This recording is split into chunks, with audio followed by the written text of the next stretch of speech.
chicos, bienvenidos a este nuevo video. Y en este nuevo video Escapa el Teclado estaremos probando todos los sonidos del juego. Pero chicos, antes de comenzar les pediré que le den un super ultra mega like al video y se suscriban para así seguir haciendo más videos así que sin nada más que decir, comencemos. Le voy a subir el volumen al máximo para así escuchar bien los sonidos. El primer sonido, sonido premium, a ver. No, hace mucho ruido, no hace mucho ruido. Te deja sordo el sonido, le doy un 7. Te deja sordo. A ver, agua. Bueno, la verdad suena bien, un 10. La burbuja. Lo mismo que el otro, hace mucho ruido.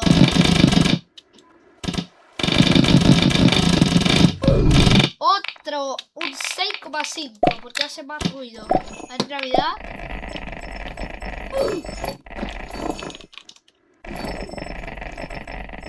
No cambia nada con el primero, literal.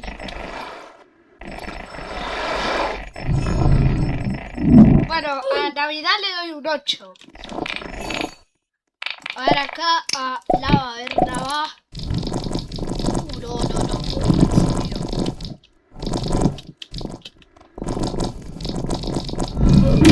Al sonido de la le doy un 9,8.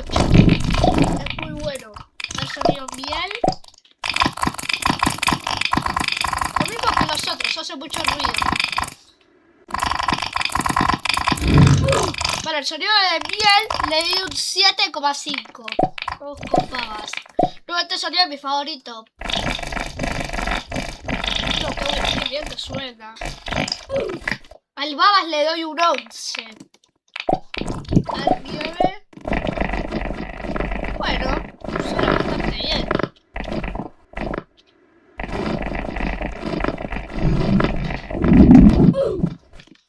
Pero... y nos falta estos sonidos de acá arriba. El cremoso. El cremoso es el sonido de siempre. Le doy un 8 al cremoso. Al chocolate. Bueno, a chocolate le doy un 9. Al caramelo.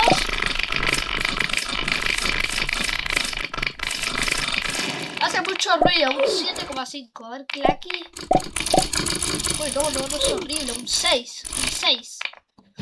Y bueno chicos, espero que les haya gustado muchísimo este video de probando todos los sonidos de Escapa el Teclado. Y bueno chicos, nos vemos en el siguiente video y hasta la próxima chicos. Adiós y chao.